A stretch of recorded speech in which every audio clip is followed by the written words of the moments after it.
Bismillahirrahmanirrahim. Assalamualaikum warahmatullahi wabarakatuh. Perkenalkan, nama saya Muntaha Mardatillah. Saya sebagai dosen tetap di Program Studi Ilmu Administrasi Negara, Fakultas Ilmu Sosial dan Ilmu Politik Universitas Tengku Umar. Salah satu mata kuliah yang saya ampu adalah mata kuliah Kebijakan Publik. Adapun mata kuliah Kebijakan Publik adalah mata kuliah yang berada pada semester 3 dan dibebankan sebanyak bobot SKS 3 SKS. Capaian pembelajaran lulusan yang dibebankan kepada mata kuliah Kebijakan Publik ada sebanyak 4 capaian. Yang pertama, bahwasanya konsep teoritis administrasi, organisasi, birokrasi, kebijakan publik, pelayanan publik, perilaku organisasi, keuangan negara, reformasi administrasi, dan governansi publik secara mendalam. Yang kedua, mampu melaksanakan dan meningkatkan manajemen dan edukasi pelayanan publik, baik di tingkat lokal maupun nasional yang berpusat pada kepentingan publik.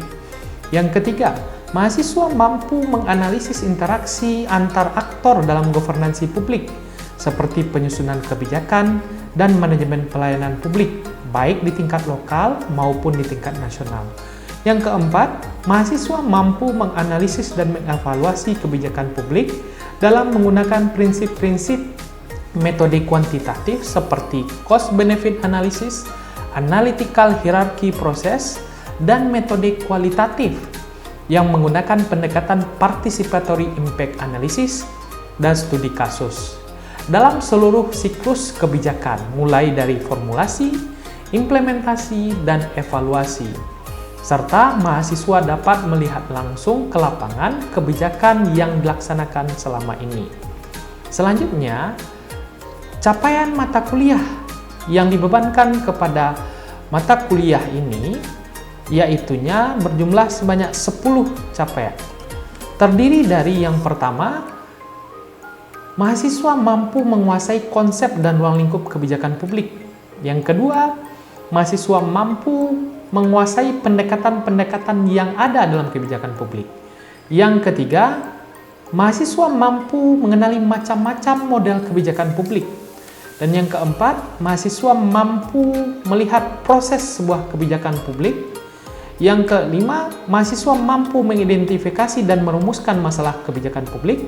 Yang keenam, mahasiswa mampu menyusun proses agenda kebijakan publik.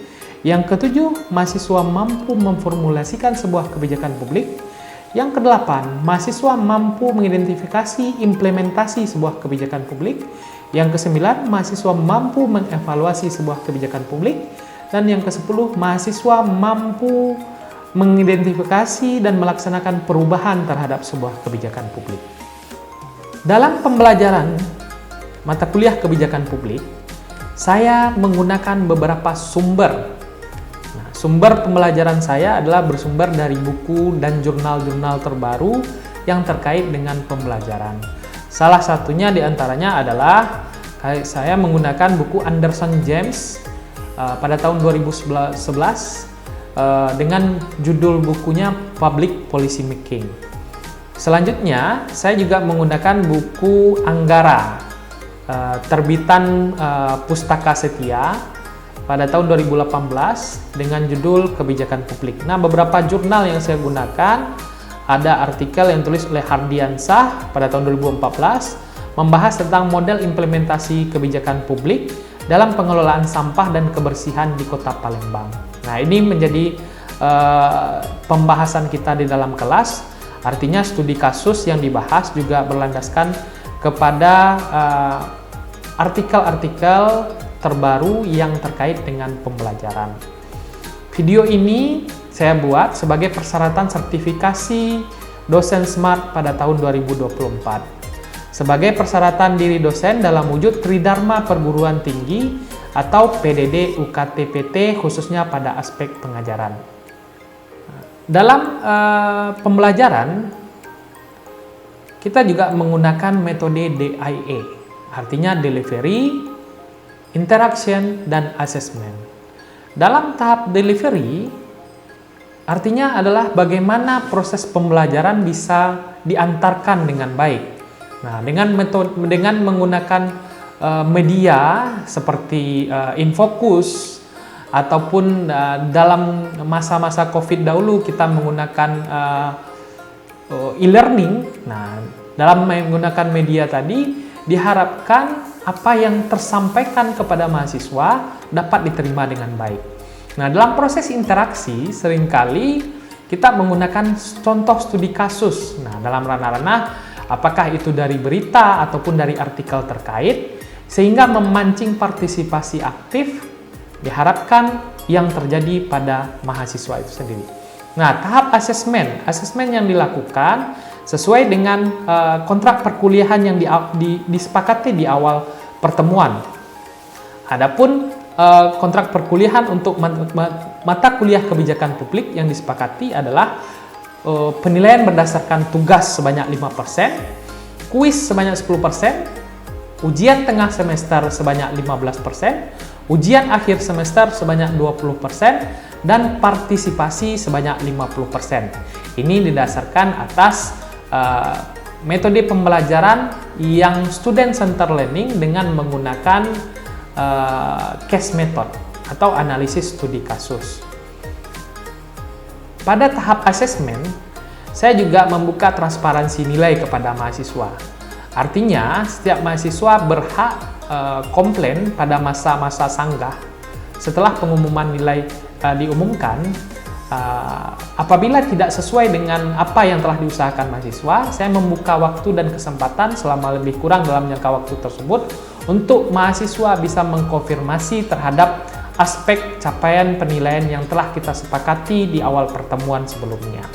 Nah, dalam ranah ini kita membuka juga bagi kesempatan mahasiswa untuk transparan dalam penilaian tentunya. Sistem pembelajaran pada mata kuliah ini dilakukan secara sinkronus atau secara langsung melalui tatap muka. Mata kuliah ini dilaksanakan selama 16 kali pertemuan. Di pertemuan ke-8 diadakan ujian tengah semester dan di pertemuan ke-16 diadakan ujian akhir semester. Demikian informasi terkait mata kuliah kebijakan publik pada program S1 Ilmu Administrasi Negara Fakultas Ilmu Sosial dan Politik. Berikut cuplikan video pengajaran mata kuliah kebijakan publik pada materi model-model kebijakan dengan pendekatan pemecahan masalah menggunakan brainstorming, tanya jawab, small group discussion. Bismillahirrahmanirrahim. Assalamualaikum warahmatullahi wabarakatuh. Waalaikumsalam warahmatullahi wabarakatuh. Oke, selamat siang, salam sejahtera untuk kita semua. Siang, Pak. Pada hari ini kita bertemu kembali dalam perkuliahan kebijakan publik tentunya. Saya sangat berharap saudara mahasiswa bersemangat tentunya. Semangat hari ini? Semangat! Oke, luar biasa, semangat sekali. Oke, pada pertemuan kali ini kita memasuki minggu keempat dalam perkuliahan kebijakan publik. Nah, sedikit sebelum memulai perkuliahan, alangkah lebih baiknya kita mulai dengan berdoa. Berdoa dimulai. Selesai. Oke, pada pertemuan yang kemarin kita telah membahas tentang konsep dasar dari kebijakan publik. Saya sedikit review materi dari kawan-kawan di sini. Apa itu kebijakan publik? Oke, ya. Jadi kebijakan publik itu merupakan sebuah ketetapan yang dilakukan oleh pemerintah untuk mengatasi permasalahan yang ada di masyarakat melalui kebijakan atau peraturan yang diberikan oleh pemerintah, Pak. Oke, kita berikan aplaus untuk dia. Menarik sekali dari penjabaran dia. Yang materi kita pada minggu lalu bahwasanya kebijakan itu adalah salah satu keputusan untuk mengatasi sebuah permasalahan. Kenapa kebijakan publik masuk ke dalam kategori kajian dari ilmu administrasi negara? Sesuai dengan pelajaran kita pada semester 1 tentunya. Pada semester 1 kita belajar tentang pengantar ilmu administrasi negara, yang mana administrasi negara itu mencakup semua aktivitas kerjasama antar lembaga negara untuk mencapai tujuan dari negara. Salah satu aktivitasnya adalah terkait dengan tujuan kebijakan publik. Oke. Pada materi kali ini, minggu keempat ini, kita akan membahas tentang model-model kebijakan publik. Adapun tujuan pembelajaran pada minggu kali ini, yaitu yang pertama, mahasiswa mampu mengidentifikasi model-model kebijakan. Yang kedua, mahasiswa dapat menganalisis studi kasus berkaitan dengan masalah kebijakan publik berdasarkan model-model kebijakan. Oke, sampai di sini bisa dipahami kira-kira? Bisa, Pak. Oke. Kita masuk kepada pengertian apa itu model, sebuah model. Ada yang bisa memberikan pendapatnya terkait dengan gambar di depan? Ada orang berkaus hitam, ya, memakai topi, memegang tangan seseorang, lalu mengatakan ini model saya.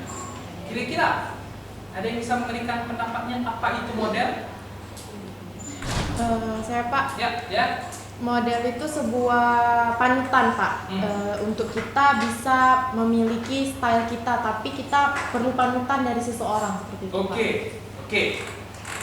Kurang lebih sudah menyentuh kepada apa yang kita maksud. Di sebelahnya lagi gambar apa?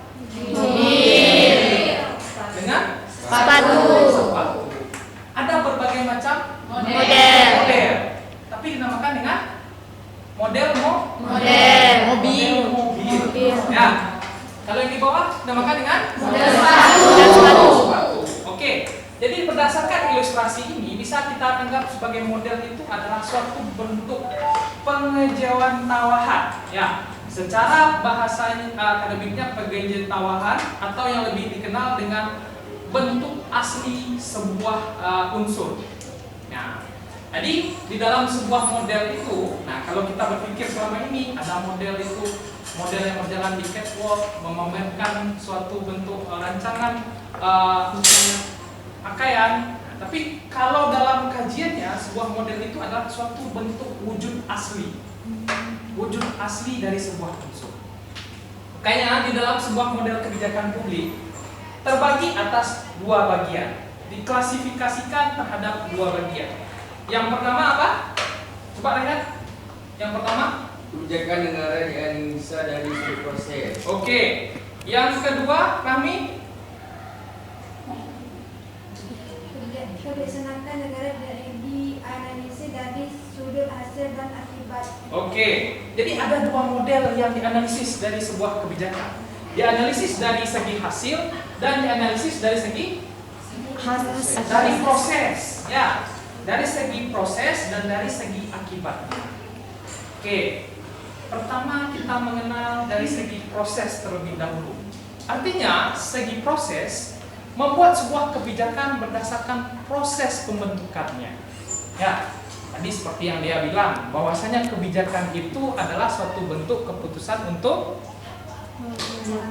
mengatasi permasalahan. Oke. Jadi untuk mengatasi permasalahan itu berbagai macam cara. Berbagai macam cara tertuang di dalam bentuk sebuah model. Oke, kita lanjut.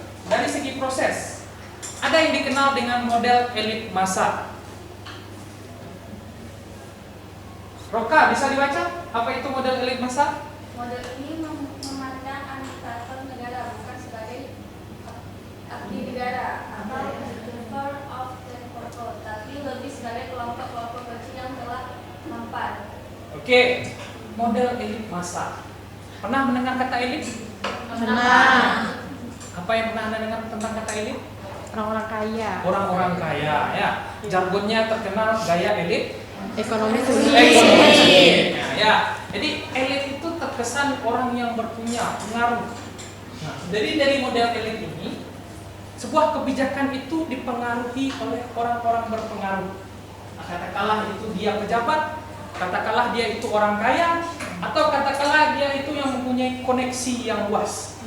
Nah, bisa kita lihat salah satu contoh dari gambar di depan bahwasanya elit itu dikaitkan dengan pemimpin-pemimpin partai. Model ini, kebijakan ini tidak harus mencerminkan kepentingan atau tuntutan masyarakat.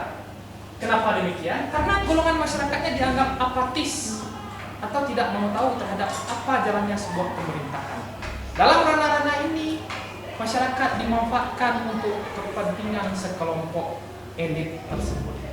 Bisa dipahami? Bisa. Oke, Yang ketiga. Yang ketiga.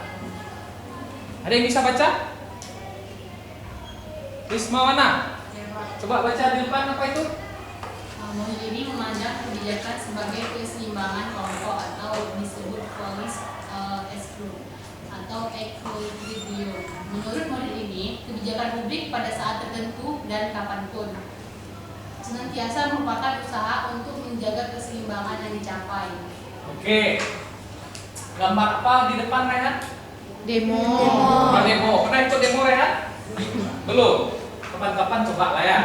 Oke, kenapa ada demo? Tapi ini adalah salah satu proses pembentukan sebuah kebijakan yang mana kebijakan tadi diperjuangkan oleh sekelompok orang yang menyatakan diri atas nama kelompok kepentingan. Mereka tergabung ke dalam sebuah kelompok dengan kepentingan yang sama. Atas dasar itu mereka menuntut hak-hak atau menuntut penyelesaian permasalahan terhadap masalah yang mereka hadapi. Contoh, ada kelompok pecinta hewan. Nah, masalahnya apa? Oh, banyak ya hewan yang dikonsumsi daging anjingnya gitu ya. Dagingnya padahal dia juga tidak tergolong kepada hewan konsumsi.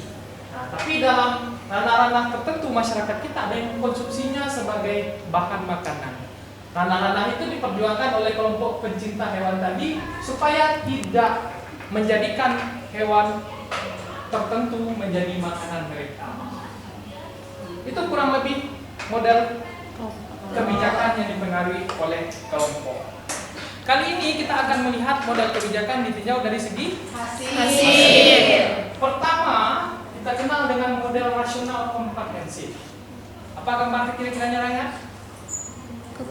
Gambar di bawahnya apa kira-kira? Gambar? Orang lagi mikir. Ya. Kalau orang lagi mikir tuh kira-kira untuk apa dia mikir? Untuk memecahkan masalah. Untuk memecahkan masalah. Secara pengertian sederhananya, rasional komprehensif didasarkan atas pengertian pencapaian tujuan yang efisien dengan mempertimbangkan informasi-informasi yang komprehensif. Ya, komprehensif itu menyeluruh, tidak hanya dari satu sudut pandang, yang akhirnya melahirkan sebuah kebijakan. Kenapa kebijakan ini, model ini dikenal dengan model model yang menilai sebuah hasil dari sebuah kebijakan? Karena sejatinya sebuah kebijakan harus dipraktekkan terlebih dahulu. Ya, biarpun dari segi prosesnya, tadi contoh, ada proses model kelompok, memperjuangkan terhadap satu kelompok. Pada saat dia melakukan implementasi, belum tentu kebijakan tadi bisa diterima secara baik. Ya, contoh mungkin pada kalangan masyarakat kita tertentu yang menjadi kebiasaan untuk memakan hewan tadi, jadi akan menjadi suatu benturan yang tradisi yang selama ini dibangun. Nah, jadi dari segi model rasional komprehensif bisa diperlihatkan sebuah kebijakan tadi diperhitungkan dari segi akibatnya dengan mempertimbangkan informasi yang komprehensif. Oke, lanjut yang kedua tentang model inkremental. Apa itu model inkremental? Siapa yang bisa baca? Model ini menganggap bahwa kebijakan sebagai kelanjutan masa lalu. Menurut model ini, kebijakan publik itu adalah suatu kelanjutan kebijakan di masa lalu dengan hanya mengubahnya atau memodifikasi sedikit-sedikit, baik dengan hanya menambah, mengurangi, dan menyempurnakan program-program yang sudah ada. Oke, ada yang masih ingat mantan di sini? Nggak ada? Nggak ada. Oke, di model inkremental dikenal dengan model mantan istilahnya. Ya, kenapa? Dia masih mengingat mantan tadi masih ada sisi baiknya, gitu ya. Itu di model inkremental. Tapi dalam model kebijakan kita melihatnya bahwasanya suatu kebijakan masa lampau belum tentu sepenuhnya jelek.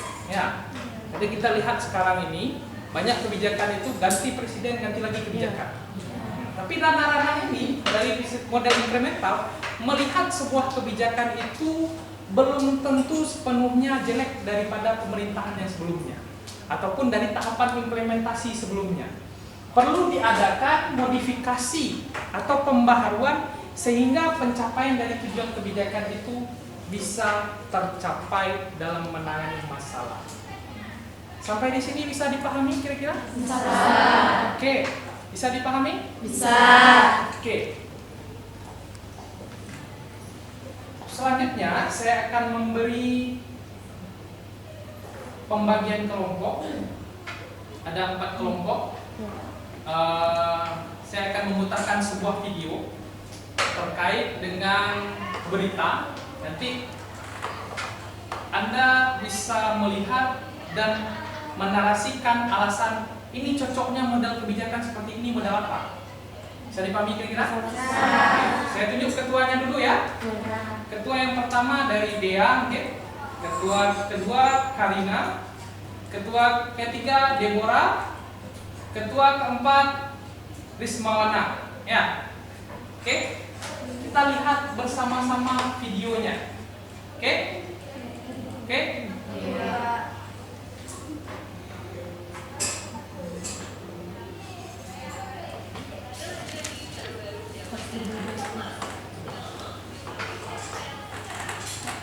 Setelah lebih dari 10 jam menggelar aksi unjuk rasa di kawasan Negara maupun Kuda Kampung Jakarta Pusat, masa dan sejumlah elemen buruh akhirnya membubarkan diri dengan tertib.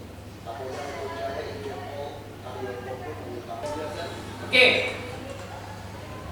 Kita udah lihat videonya ya. Udah lihat videonya ya? Ya. Oke. Saya berikan waktu sekitar 5 menit untuk berdiskusi dengan kawan-kawannya, untuk nanti disampaikan satu persatu hasil diskusinya, ya. Oke, silakan berdiskusi dengan kawan-kawan.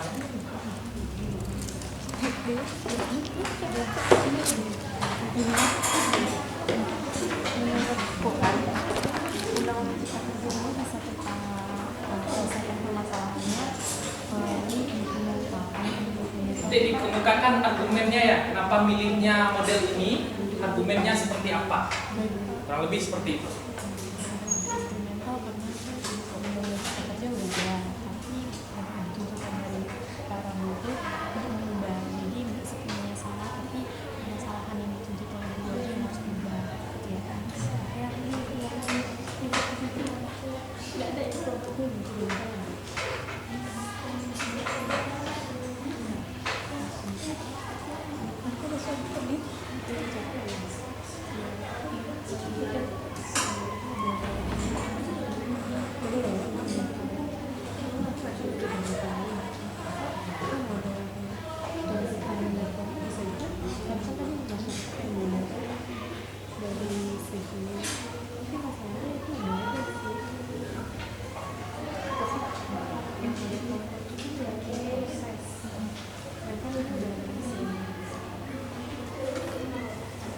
Oke, sudah kira-kira? Sudah, Pak. Sudah kira-kira?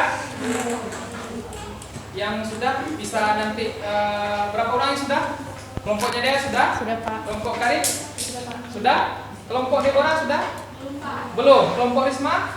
Belum. Oke. Tapi menunggu kawan-kawannya berdiskusi, kita dengar kesimpulan dari kelompok dia dengan kelompok Karin. Silakan saya ke depan, ya.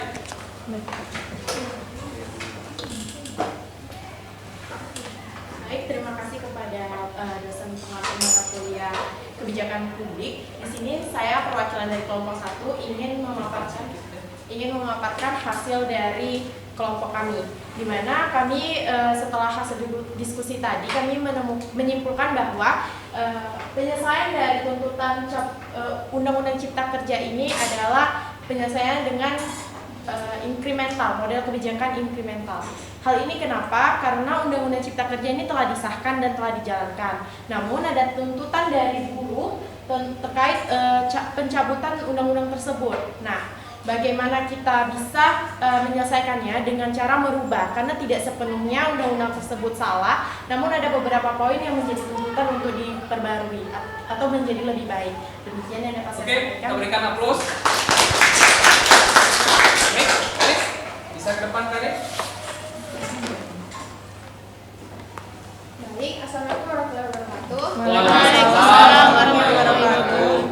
Saya perwakilan kelompok 2 akan menjelaskan bahwasanya menurut kelompok kami demo buruh tuntut cabut UU Ciptaker ini penyelesaiannya itu cocoknya ke model kelompok, karena kan mereka melakukan demo untuk mempertahankan kepentingan mereka. Benar kata kelompok satu bahwasanya setiap kebijakan itu memiliki keuntungan, tapi ada juga kerugiannya. Nah, otomatis dalam menyelesaikan sebuah permasalahan itu, tetap juga kita melihat bagaimana potensi keuntungan dari setiap kebijakan tersebut. Terima kasih. Wassalamualaikum warahmatullahi wabarakatuh. Oke, menarik. Perbedaan pendapat. Deborah sudah selesai?